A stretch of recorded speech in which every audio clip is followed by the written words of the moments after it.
All right, we are here today with Ronnie McDowell. And Ronnie, you have had a very successful career. And now, to top it off, you've written a book. Yep. And it's called Bringing It to You Personally, where you document all kinds of stories and have all kinds of images, pictures in the book. Tell me what inspired it and kind of how you came up with how you wanted to structure it. Well, it's named after one of my songs that I had in 1984, Bringing It to You Personally, and we thought that was just a wonderful title for the book. And I didn't really want to write the book right now because I felt like I wasn't ready and the timing was not appropriate right now. And Scott England, my co-author, he came up to me and he said, Ronnie, I used to come to see you when you were 18. And I said, now wait a minute, Scott. You used to come to see me when you were 18. And he said, yeah, I'm just kidding you. He said, and there was a girl that would come to all of your shows and she was 14. And he said, I married her. Oh, wow. And he said, we've been together 34 years and we now have a 14-year-old girl. And he said, but that's not why I want to write a book with you. And I said, well, then why? Because you got to talk me into it. And he said, you remember this guy? And he laid an 8x10 down. And it was this young guy. I said, yeah. And it took me back like 30-something years. Oh, yeah. And I said, I remember this guy. And he goes, well, he became a famous magician. He was 25. And he was my lifelong friend. And he got leukemia and he died. Oh. But on his deathbed, he said, come here. And he said, I walked over there and I got down. And he said, I want you to go see Ronnie McDowell. And when he told me that, I said, well, Scott, I wasn't really ready to do this, but let's do this. Yeah. And after about 2 sessions into the book, I was so glad that I did. And now I'm so proud I did because it's probably about my favorite project I've ever done in my 40 years of doing what I'm doing. And not only that, it was so much fun starting from when I was a baby through high school, grade school, just all the way up to right now. Absolutely. And I just had a ball doing it. And I love the book, by the way. It's a beautiful cover, not my mug, but just the way they put it together. It's a beautiful book. Yeah. And I'm real proud of it. Very cool. Was there any particular part of the book that as you went through things that it was either painful for you to look at, because we all go through that, or things that when you saw it you kind of had forgotten about it and it excited you again, so the emotion kind of went up and down? There was a lot of that because, of course, I went through a terrible divorce. But the first thing I told Scott was this: nothing negative, no drama. I want to keep everything positive. Even though we covered that, we had to. Right. It So was to my life. touch on it, but not. Yeah. Yeah. But you know, I told him, I said, I don't want to say anything negative about my children's mother. I'll just put all the blame on me, and that's what I did. And I kept it. I didn't want to say anything bad about nobody, and we just kept it positive. And it's just a wonderful, positive book. Good. But it's Good. about my life and Right. about all the things that's happened to me with Conway Twitty, with Elvis Presley, Jerry Lee Lewis, everybody that I've ever come in contact with, every country artist, George Jones. Yeah. When he called me up and asked me to paint a picture of him getting a DUI on his lawnmower. I remember that story. That was a Yeah. great one. So that's awesome that you can include all of that stuff in there. So, are you a diary keeper or a journal, or how did you? I mean, because I can't remember everything. Sometimes I'll see pictures and go, "Oh my God, I forgot I did that 6 years ago." Well, I have been blessed with the most wonderful memory from when I was a child. I just remember everything from the time I was 3 years old, walking around in the house in Portland, Tennessee, singing along with Hank Williams to Your Cheating Heart, to the first time I saw Elvis Presley on the Jimmy and Tommy Dorsey shows. I never will forget it. It was like somebody poured a bucket of water over me, and I've never been the same since. When I sat in a movie at 8 years old in 1958 by myself.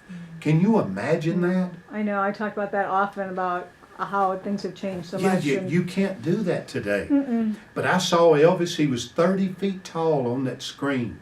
And like I say, I haven't been the same since. Yeah. And the first time I heard Conway Twitty in 1958, and he went, "People see us everywhere." I went, "What is this?" I never dreamed that I would open up his shows for 8 years. Yeah.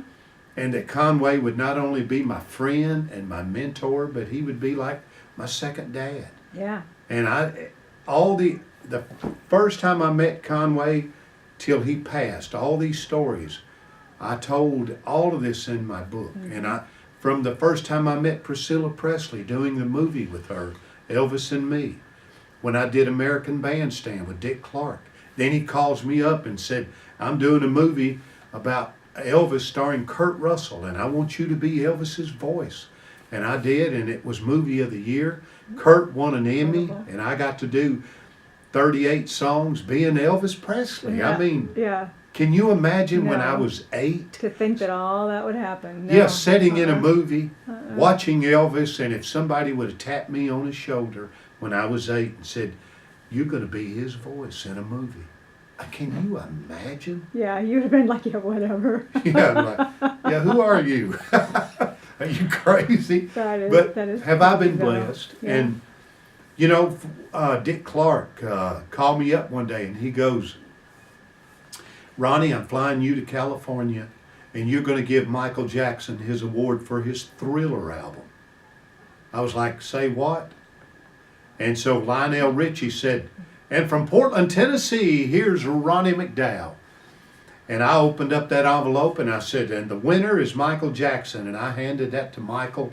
And at that time, he nor I knew that was going to be the biggest selling album of all time. I know. 30 million albums now. So have I been blessed or what? Yeah. And you know, that's just a couple of things in the book. And So how did you decide how things would transition? Did you want it to be all chronological, or did you mix things up a little bit to No, it's chronological. It starts from when I was young, you know, from the earliest remembrance to when we finished working on the book.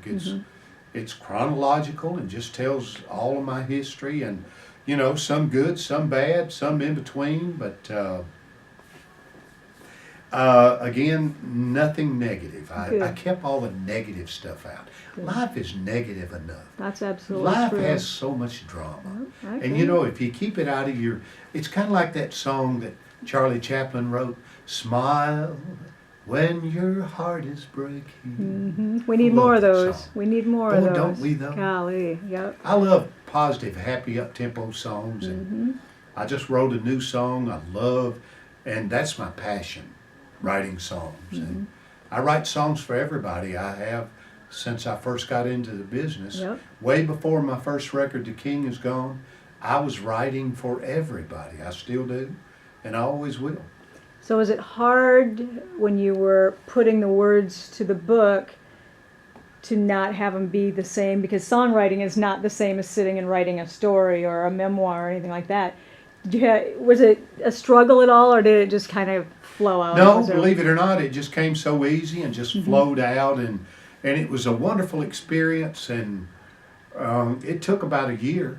Was it hard to make it longer though, and then like really elaborate? I mean, a song's 3 to 5 minutes, so you have to really be creative and create that story in a short time. Here, you wanted to draw it out. So was that a struggle at all, or not? No, not at No? all, because I love stories and I'm a storyteller, and, So it and I came have natural. such wonderful memory of so many things in my life. And everybody asks me all the time, "How do you remember all that?" And you know, I keep my mind active. I paint constantly. I'm writing songs constantly. And I think if you use your brain, you'll never get senile. Amen. I tell people that all the time. And I you know, agree. I have a 5-year contract with the Disney Corporation. I'm painting for Disney. I just did Johnny Depp. I painted Buzz Lightyear, Mickey, Donald Duck, Walt getting on a train, Walt arriving in Hollywood. So I do all these wonderful paintings for Disney that I love. And then I step outside of that, and I just did a painting of Dolly Parton and Elvis Presley on a picnic in Sevierville, Tennessee. And she's singing "I Will Always Love You" to Elvis, because she always wanted Elvis to sing that song. Well, I did a duet with Dolly not long ago with a song that she wrote about Elvis. And so that's what prompted me to do that one. And my newest painting is Conway Twitty. I just finished it. I have a book signing in my hometown Saturday from 2 to 3, and I'm unveiling the new painting of Conway Twitty, The Image of Me. So what inspires you for the painting? What makes you decide what you want to do next? I mean, other than if you're on contract to be Disney or whatever, certain You know, things- it comes to me like a song. Song does. Just, I waited for the Conway painting because it never came to me. you knew Excuse you me. wanted him in there somewhere, but just wasn't sure what you wanted to Well, do. it just never came to me, but over the holidays it did. The Image of Me. And I saw Conway in a mirror in the 50s. And then I saw him looking at himself as he was in 1980 with that big perm hairdo, Right, you know, right. compared to the pompadour. Right. And he's looking at his 50s self like the image of me. So that's my newest painting. And I love that painting. It really means something to me. So your fans see some of these images in the book, or is that going to be a whole nother Oh, no, book down the road? No. There's a lot of these A lot images of in them the are in book. there. Yeah. Good. We'll talk about your songwriting. I mean, you've had #1 hits, you know. Yeah, so- well, thank you. A song that I'm really proud of has just went over 1 million airplay, "Watching Girls Go By," Wow. that I wrote in 1980. And so I'm really proud of that song. Buddy Killen and I, Buddy helped me finish it. So I'm proud to be on there with my friend Buddy Killen, my producer of 20 years. Another song I wrote on a snowy, cold night back in 1984, All Tied Up, #1 record. And a song I co-wrote with George Strait, who makes me a lot of money. Thank you, George. Thanks, George. And this new thing I just wrote, I write all kinds of songs, just Yeah. like paintings. Yeah. Believe it or not, I got a new song out by a group called Tusk that is just going crazy.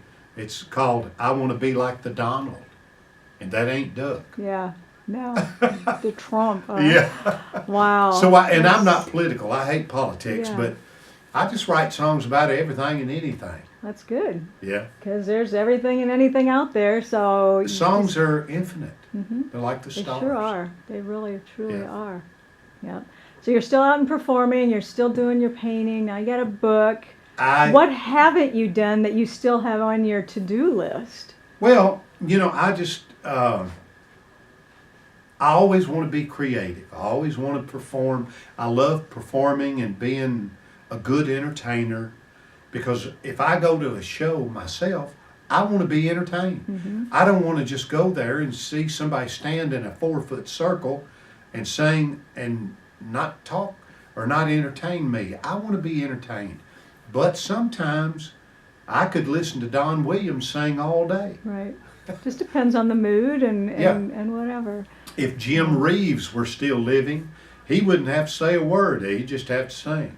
There are some people that have that magic quality. Yeah. Conway Twitty sat on a stool and never said a word to the audience. He didn't have to. Just singing away. But I still think this is called, I know it's called the entertainment business. And I want to be entertained. Yep. So that's why I pride myself in being a good entertainer. Yep. Make people laugh, make them sing, make them feel like they're a part of what I'm doing. Absolutely. And it's not all about me, it's about them. Beings that you've seen, and we just have a few minutes left, but you've been around for a while, so you've seen the transition from vinyl and 8-track. Now we're all digital. There's hardly anything physical left. What struggles do you still have, because you're independent artist now? No, So, no, well, I'm still on curb. You're still on curb. Okay, Oh, yeah. I apologize. That's okay. But what struggles have you seen that's different in today's world versus when you first started. Well, I don't look at it that way. I look at it like today's music is for today's youth. Mm-hmm. And today's country music is what's going on out there for today's country youth. Right. And that's the way I look at it, because it goes in circles and cycles. And when I first started, there were no cassettes. It was Right. still 45s and it was 33s. And then it went to 8 tracks, and then cassettes, Yeah. and then to CDs. It's kind of neat that I've went through all those Seen all of changes. them, yeah. Because what else could we do? It's already air. Where else could we go? You know, it's Right. it's Well, up now there. you download it on your So, phone. Yeah. Oh, You I know. know. I know. We'd be lost without But it. I love it. I'll be totally honest with you. I love all the changes, and because I keep being creative, and I keep writing songs More for everybody. avenues. And are you active on your social media? Do you do a lot of that? You know, I don't. My children do that for me, and my office does that. I'm not into Facebooking and Twittering and all Right. that stuff. Right. I stay out of that. I'm not into that. Yeah. But I know it's necessary, and Yeah. you need to do that. If you don't do it, you're going to be left behind. Absolutely. It's But- very important. Yeah, I mean, Yeah. because most of all of our shows Mm-hmm. nowadays are, that people come see us because they see us Right. on Facebook and on Twitter and all that. Or and saw I someone else understand that. talking about it or whatever. I know. It's the Exactly. news source of today. So Yeah, that's Yeah. where it's going. It's not the future. It is it's now. now. Absolutely. Well, I've definitely enjoyed talking to you, and I can't wait to dig into the book. Well, thank you. So we. And Amazon, they can get it on Amazon. I was just You going to know, ask you that. Yeah. We where all were they coming can get it. down here, not to interrupt, and if you key in Amazon, Elvis Presley, Conway Twitty, Jerry Lee Lewis, first thing that pops up now is my book. Good. How cool can Yeah. that be? Oh, and that all goes back to that digital. Everything is tagged, so everything pops up. Exactly. So yeah, it is. It's What a tool. it huh? is. It's good and bad, but it's awesome when you want to find stuff. Well, when you're So- doing something like this, it's incredible because the world sees it, It sure does. Yeah. and you don't have to pay for it. That's the best part.